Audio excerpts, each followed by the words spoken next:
of the solution. Stay home.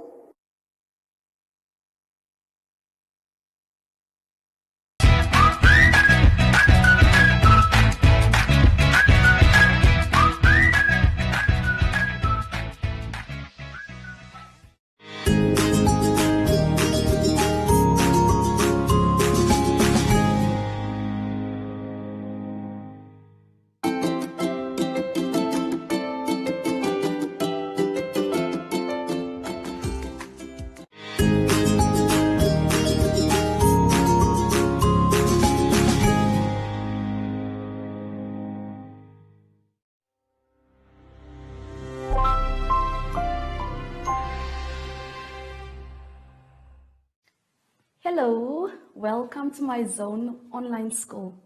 My name is Ms. Beulah Aces, and I have somebody in my class, Pamoine. He's also in grade 6. Before we get into this, let us wear our mask.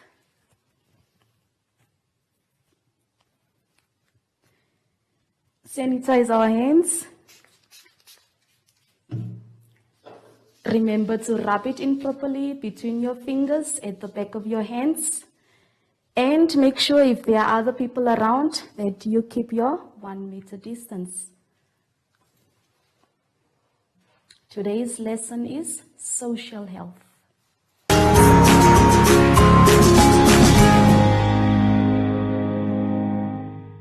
So the topic is social health, but our focus today will be puberty and sexual development. Puberty and sexual development.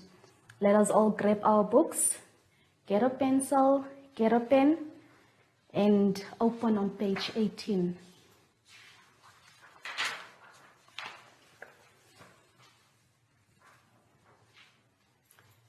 At the end of this lesson, you should all be able to discuss the physical changes that are taking place in boys and girls during puberty and the sexual responses that are taking place in boys and girls during puberty. You should be able to define sex and you should be able to define sexual intercourse. New terms we will be learning in this lesson. Only puberty is listed there, but there are so many other terms we will be learning. Orgasm, masturbation, wet dreams. Let us all turn to page 19.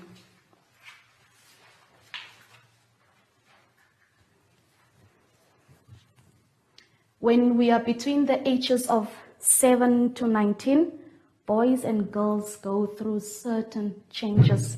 I'm sure that when you look at yourself, when you take a bath, you have seen some changes on your body.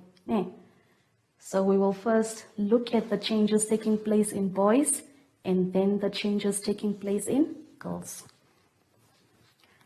Pamene will assist me by showing some of the changes that are taking place first in boys and then in girls.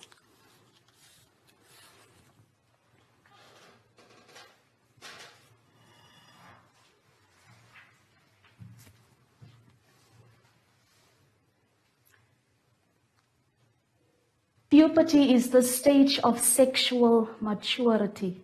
The stage of sexual maturity takes place from ages 7 to ages 19. Girls usually mature faster than the boys. So changes in the boys. First, you will see that boys will grow taller, the height changes. Another changes in boys is that there will be pubic hair. Pubic hair is the hair that grows under our armpits and hair that grows around our genitals. Pubic hair, hair growing under our armpits and hair growing around the genitals. Another change taking place in boys is that the body becomes muscular. You will start to see some muscles developing. Not all the boys will obviously develop muscles at the same time, but it's between 9 to 19, so your turn will come. Private parts enlarge in boys. You will see that your testicles and your penis grows bigger. So private parts enlarge. Some people are finding it funny, yes, But there is a change. If you look at yourself, you look at your little brother, you look at your older brother, you will notice those changes. Boys will start to produce sperm cells. In the previous lesson, when you learned the reproductive organs, you learned that sperm cells are produced in the testes.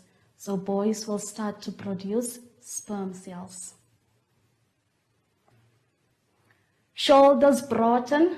For the boys, you will see that the shoulders are becoming a little bit flat and out, just to show that masculine shape. The voice deepens. Most of the boys in grade 8 still might have a squeaky voice, but your turn will come. Voice will deepen. And pimples appear. Not all the boys will get pimples. Some people's skin is different from the other. Some people get pimples in grade 6, others will only get pimples in grade 7. Some people might not even get pimples. So it differs from person to person. But pimples appearing is just an indication of puberty. Nothing much to worry about. Okay, we will now look at the changes that are taking place in girls. Ramoina, can you please hold this out? Thank you.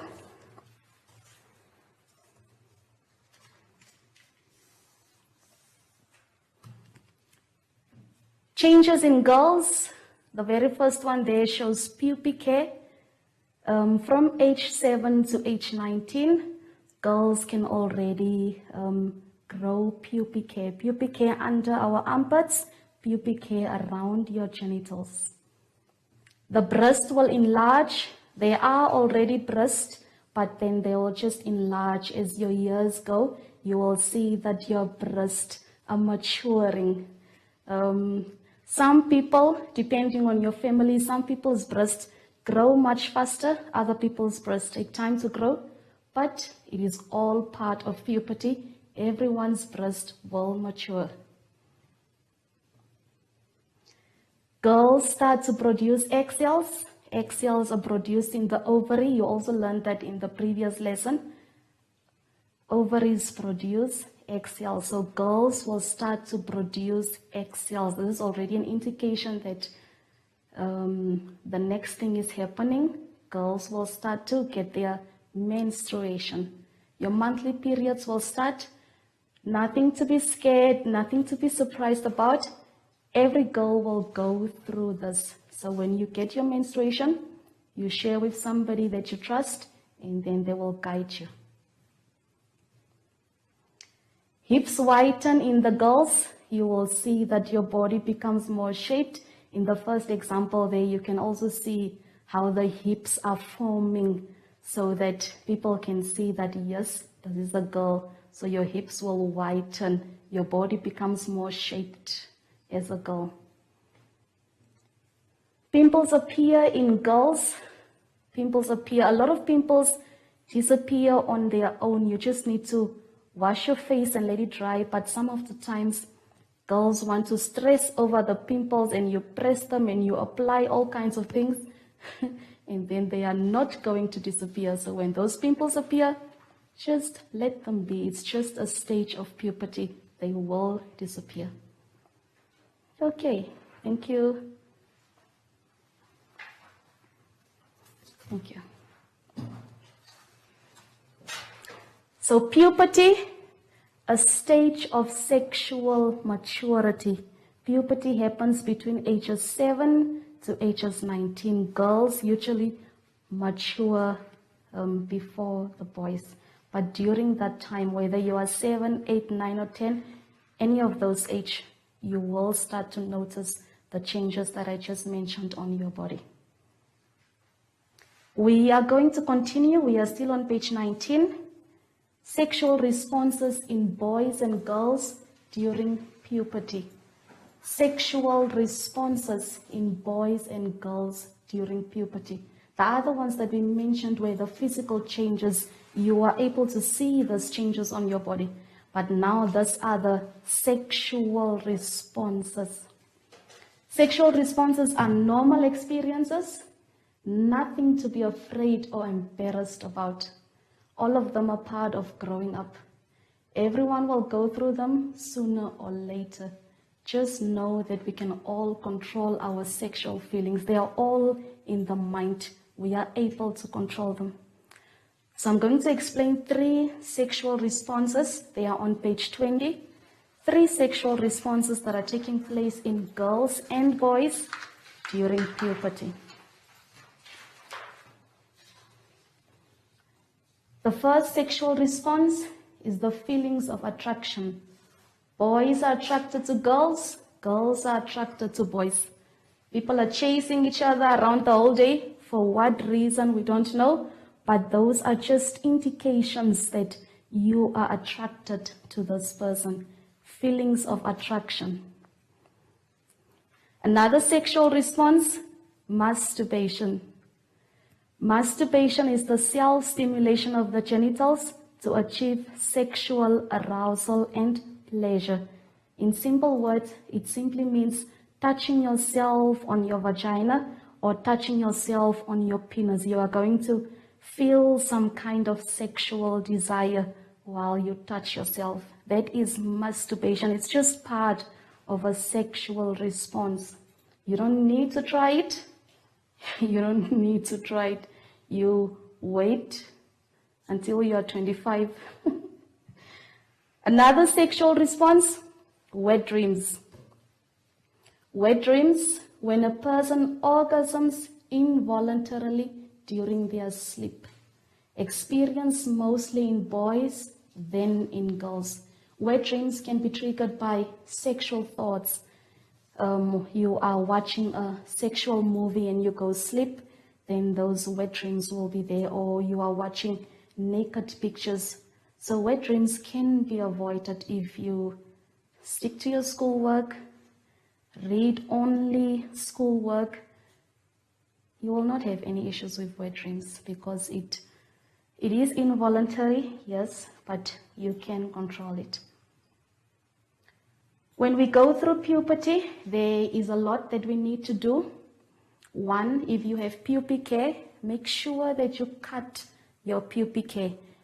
It's good that you want to show your friends that you have pubic hair, but if you do not shave your pubic hair, you are going to have some kind of smells under your armpits. There will be some kind of smells around your genitals. So shave. Use the right deodorants also. When girls start getting their menstruation, very much important, change your pad all the time so that it doesn't leak through on your dress or it doesn't become smelly. You need to be very, very feminine during this time when you have your menstruation. You can't be running around and jumping on the slides.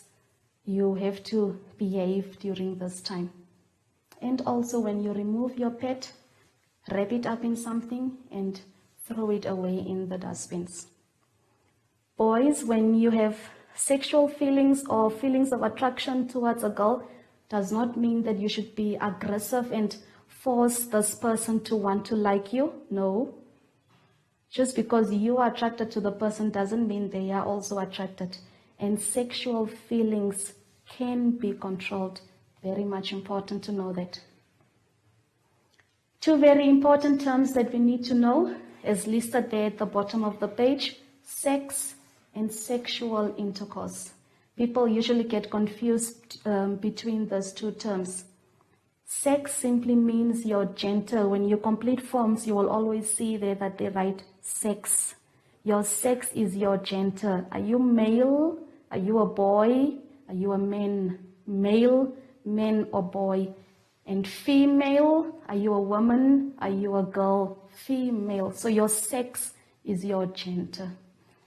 Then the other one is sexual intercourse. Sexual intercourse is the physical act between people involving the reproductive organs. When the penis enters the vagina, that process is known as sexual intercourse. Too much information that some people are receiving.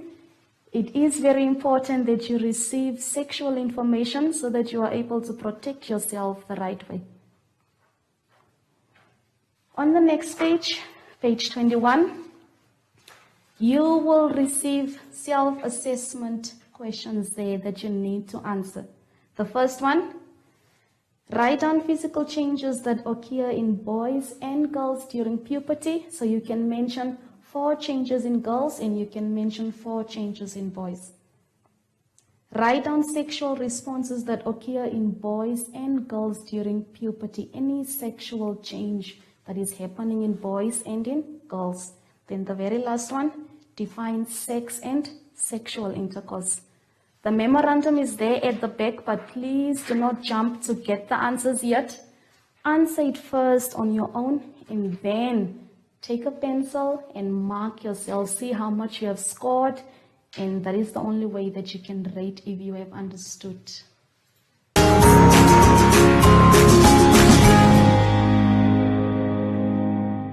Okay, I so hope that you have enjoyed this lesson and that you have learned a lot about puberty and sexual development. I hope to see you in the next lesson. We will sanitize our hands once again every time that you do an activity, every time that you go out, before you eat, anything that you do, like the entire day, you have to sanitize.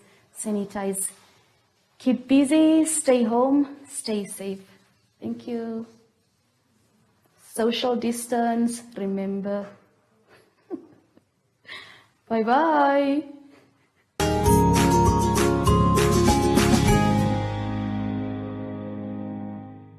Hi everyone, I'm Shashi. And Simon says don't touch your face, your eyes, your nose, and your mouth unless your hands are super clean. Bye!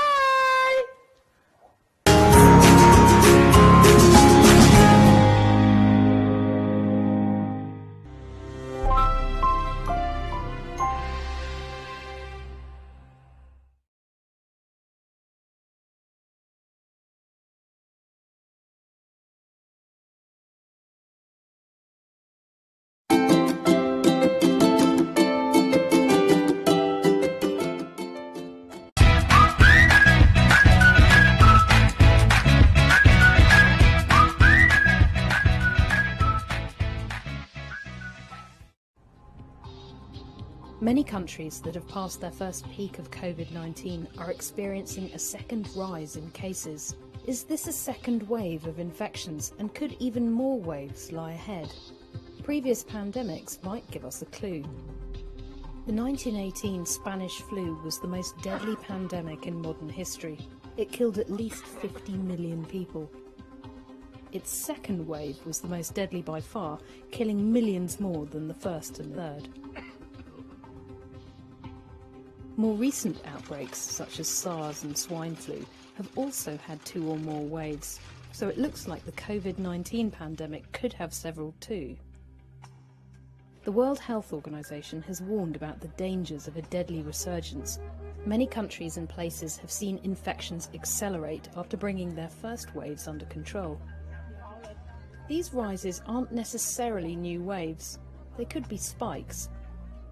Spikes are rapid rises in cases that aren't sustained, whereas waves happen over longer periods and often contain several spikes or peaks. Second waves only take place after a first wave has retreated. Many scientists believe more waves are inevitable and think a worse one could hit during autumn or winter. Some other coronaviruses spread faster when the weather is cold. If this is the case with COVID-19, it would put health systems under huge pressure.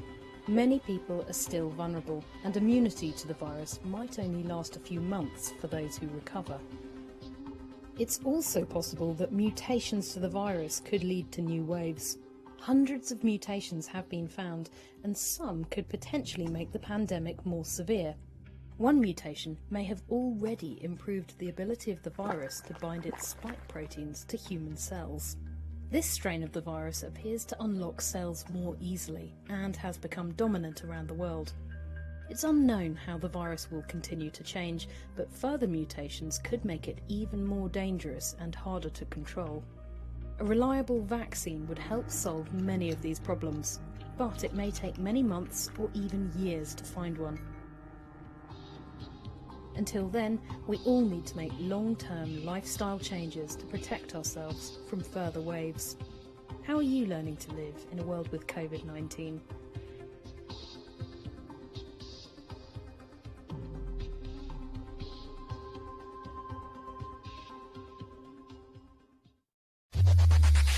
Win free airtime with One Africa TV.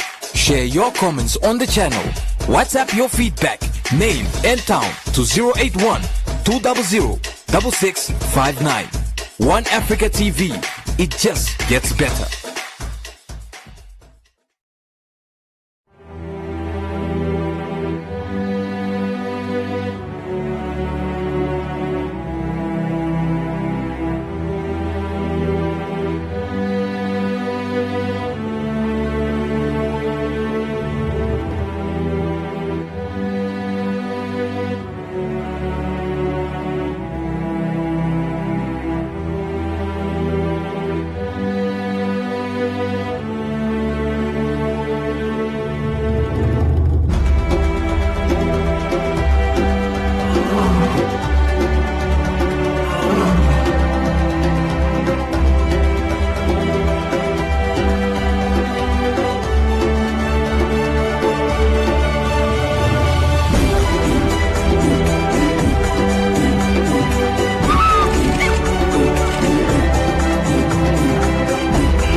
The song goes ba-dum, ba-dum, ba-da-da-da-da-da-da-da-da.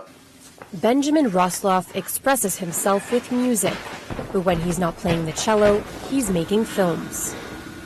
My father bought me my first camera when I was 14 years old. My biggest dream is to be a filmmaker, like a producer or director. Benjamin has already shown his films at festivals around the world.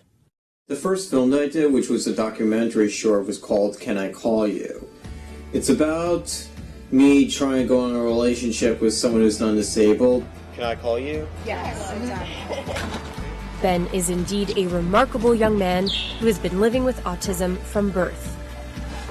He's a 23-year-old living in New York with his parents. Ben is not alone. 1% of the world's population, over 70 million people, is living with autism. Some would refuse to let autistic people go to regular schools, and parents fight about that. That's why it's important to see videos about their lives. Even though they're disabled, there's things that they can do. Benjamin has just landed a job as an intern at New York City's mayor's office for people with disabilities. Ben and his supervisor, Jonathan Novick, produce films to highlight people with disabilities who work for the municipality. Ben's a lot of things. Ben is positive. Ben is friendly. He brings this very high level of energy and enthusiasm into his work. I work here as cameraman and editor. I travel with Jonathan Novick, and together we meet people with different disabilities, and I do the recording on camera while Jonathan Novick does the interview. Randy Washington, who's working with Ben, helps keep him focused and on track. Watching films is one of Ben's favorite things in life, and Randy is really impressed with Ben's encyclopedic knowledge. It's amazing the stuff he remembers from the movies, and he's hardworking. When given a task, wants to complete that task. So I guess it would be he's a perfectionist. Recently, Ben contacted the United Nations and was invited to visit the organization. Today, he's going to interview the Secretary General, Ban Ki-moon. Ben could have never imagined that one day he would have the opportunity to discuss with the UN Secretary General the pressing issues that affect billions of people worldwide. Last December in Paris, the world leaders came and showed their commitment to keep global temperature rise below 2 degrees, if possible 1.5 degrees. Under this agreement, we can cut emissions. Among the questions Ben asked, one was very close to his heart. Why is autism an issue for the United Nations?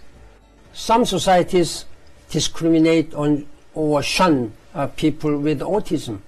This is a terrible violation of human rights. The United Nations stands with all people with autism.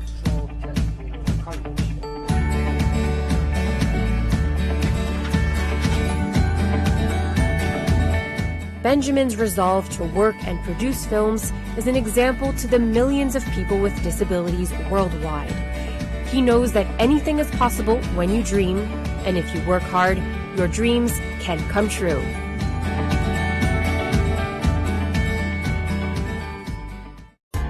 This report was produced by Michael Wopatniuk and Flaminia Bondi for the United Nations. Win free airtime with #LearnOn1. Share your comments on the lessons. WhatsApp your feedback, name and town to 081 200 6659. #LearnOn1. Invite learning in. Prevention is important. Help prevent the spread of illness and keep yourself and others well. Hand washing is one of the most effective ways of preventing the spread of germs. Wash your hands regularly with soap and hot water, scrubbing your hands thoroughly for at least 20 seconds. Hand sanitizers can be used but are not recommended as a substitute for hand washing. Use sanitizers in addition to hand washing or in a situation where soap and water are not available. To avoid spreading germs, limit sharing of personal items such as utensils, cups, and dishes. Your skin acts as a barrier to germs, but your eyes, nose, and mouth are more vulnerable. Wash your hands thoroughly before touching your face, eating, or drinking. Avoid physical contact with others, including handshakes, fist bumps, high fives, hugs, and kisses. Social distancing is deliberately increasing the physical space between people to avoid spreading germs. While regulations may vary by country or area, the best guideline for social distancing is to maintain a distance of 6 feet from others. Germs can travel through the air from one person to another. If you sneeze or cough, do so into a tissue or the inside of your elbow to prevent the spread of germs. Avoid contact with ill individuals and insist they isolate themselves until they have recovered and are symptom-free. Clean and sanitize frequently touched common surfaces and high-traffic areas in your home and workplace several times a day. Share these guidelines with others and help prevent the spread of illness and maintain a healthy environment. An ounce of prevention is worth a ton of cure.